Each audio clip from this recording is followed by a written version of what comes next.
Hai, selamat pagi adik-adik. Perkenalkan, nama lengkap saya Edel Trudis Mulyanti, NPM 18313101 dari kelas 2018C.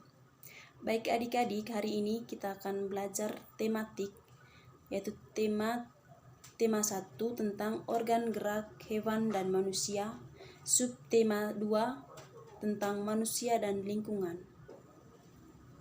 Baik adik-adik, materi yang dikaji dalam mata pelajaran hari ini adalah mata pelajaran IPA dan mata pelajaran Bahasa Indonesia.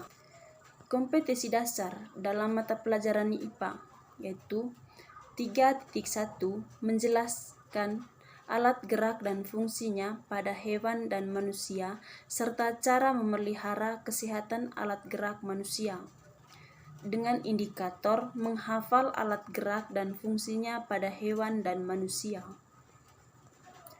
Pada pembelajaran IPA Basunsia, yang dikaji di sini adalah 3.1 menentukan pokok pikiran dalam teks lisan dan tulis.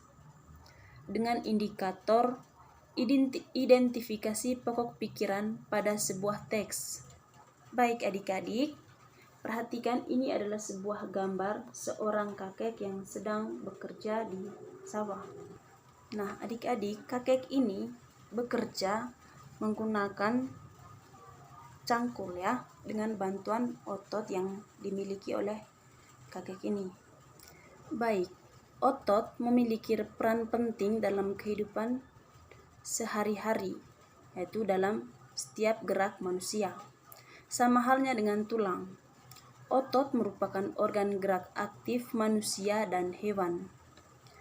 Coba kamu amati aktivitasmu sehari-hari. Pada saat memegang sebuah benda, organ tubuhmu yang paling berperan adalah otot.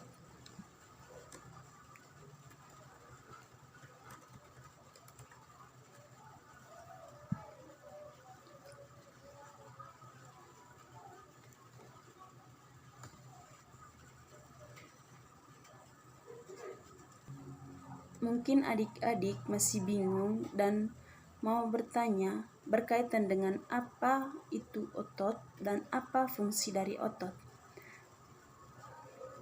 Baik, di sini saya akan menjelaskan apa yang dimaksud dengan otot.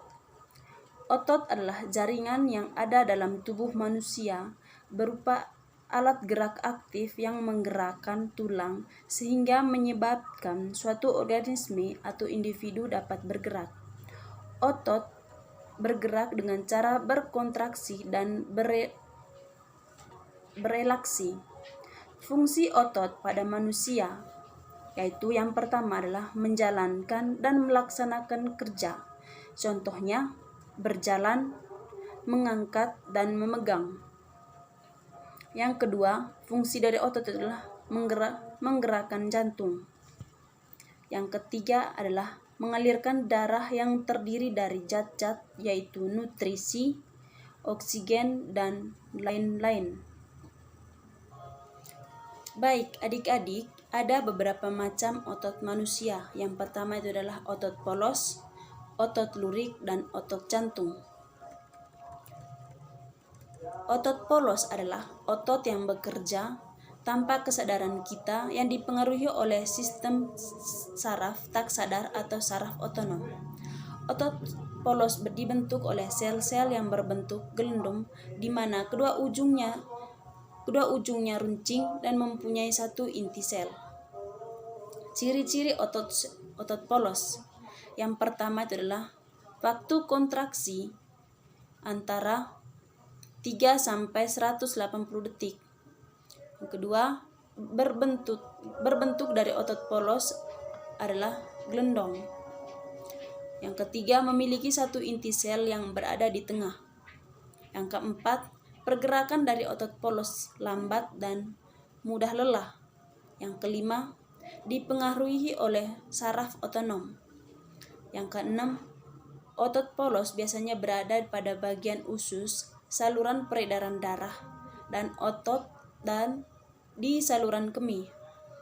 Dan yang terakhir adalah tidak diperintah oleh otot atau tidak dipengaruhi oleh otot. 2. Otot lurik. Otot lurik adalah otot yang menempel pada rangka tubuh manusia yang digunakan dalam pergerakan. Otot lurik adalah otot yang bekerja di bawah kesadaran. Otot lurik juga dinamakan otot rangka. Nah, mengapa demikian?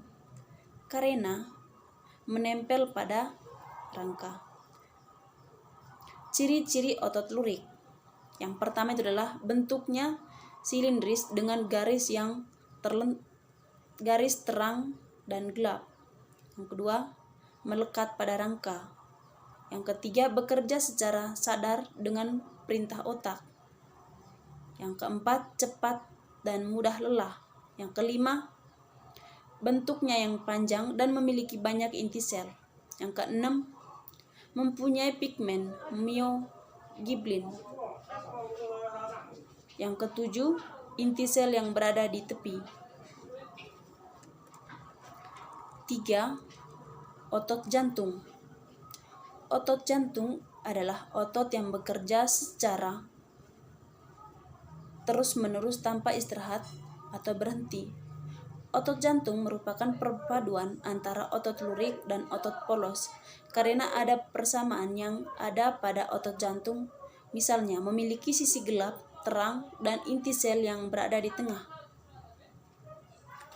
Otot jantung berfungsi dalam memompa darah ke seluruh tubuh. Ciri-ciri otot jantung yaitu yang pertama adalah otot jantung berbentuk silindris, yang kedua memiliki percabangan, yang ketiga otot jantung terletak pada jantung, yang keempat memiliki satu inti sel yang berada di tengah, dan yang kelima bekerja tanpa kesadaran manusia, dan yang terakhir adalah bekerja terus-menerus dan tidak membutuhkan istirahat. Baik adik-adik, di sini kamu diminta untuk membaca sebuah teks yaitu tentang otot manusia. Nah, di sini juga kamu diminta untuk bisa menentukan ide pokok dalam setiap paragraf dalam bacaan ini.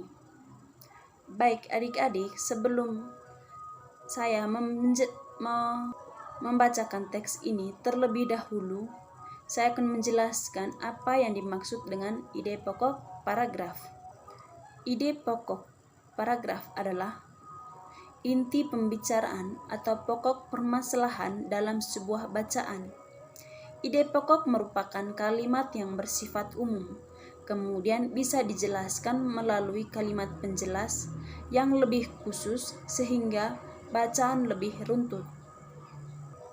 Ide pokok juga merupakan kalimat utama yang berisi pemikiran dan dasar yang diterangkan kalimat lainnya.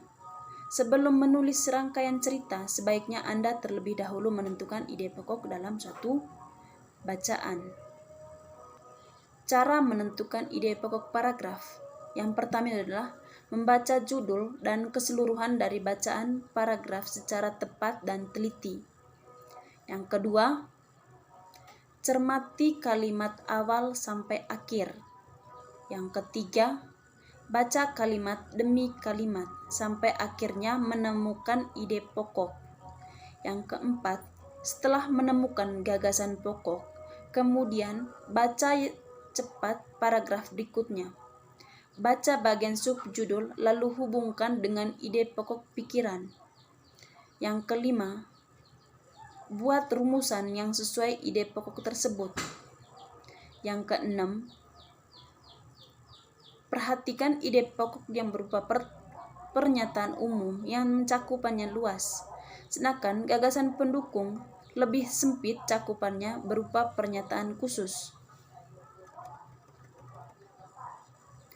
Yang terakhir, buat catatan untuk gagasan utama setiap paragraf. Catatan ini akan memudahkan memahami paragraf secara runtut dan logis. Baik adik-adik, itu tadi tentang cara menentukan ide pokok dalam suatu bacaan. Nah, sekarang dengarkan sebuah bacaan yang dengan judul tentang otot manusia.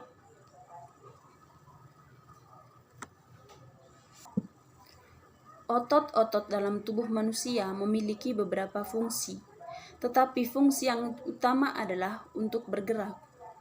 Adapun jenis lainnya antara lain untuk mendukung tubuh, menjaga postur tubuh, dan menjaga suhu tubuh. Semua fungsi otot tersebut dapat dilakukan apabila otot dalam keadaan sehat tanpa terjadi gangguan atau kelainan.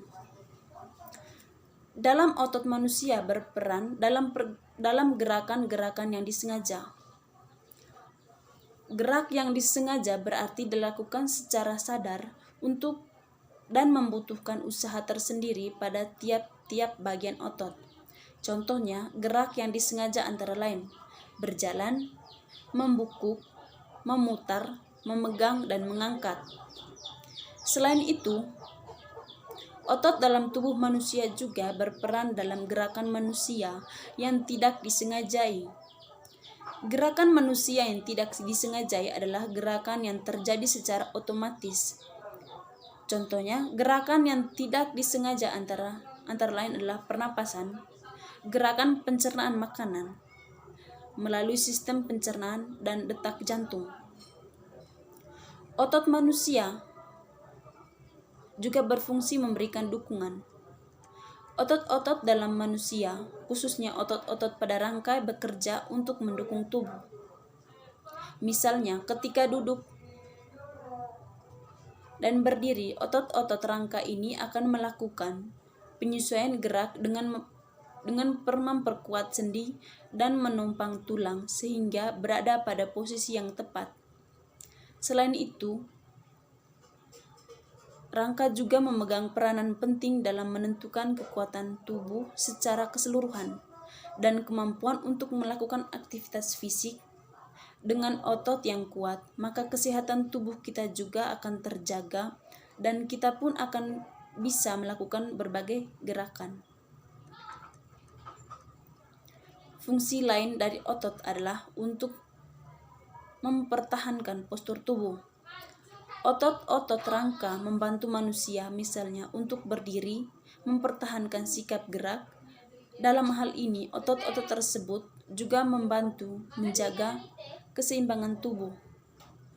Otot juga berperan dalam menjaga tubuh secara keseluruhan. Selain otot dapat merespon jika tubuh mengalami penurunan dan peningkatan suhu tubuh. Contoh respon otot ketika terjadi penurunan suhu tubuh adalah menggigil. Menggigil adalah respon yang tidak sengaja di mana otot berkontraksi secara tepat untuk menghasilkan panas. Otot yang menggigil tersebut menuntut peningkatan darah yang mengandung oksigen untuk meningkatkan suhu tubuh. Baik adik-adik, itu tadi bacaan tentang otot manusia. Nah, berdasarkan bacaan di atas, adik-adik temukan pokok-pokok dalam tiap paragraf yang terdapat dalam bacaan di atas.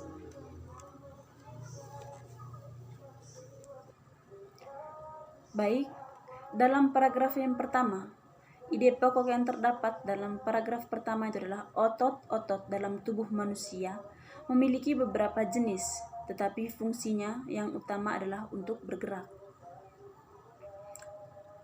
Ide pokok yang terdapat dalam paragraf kedua yaitu adalah otot dalam tubuh manusia berperan dalam menggerakkan yang disengajai.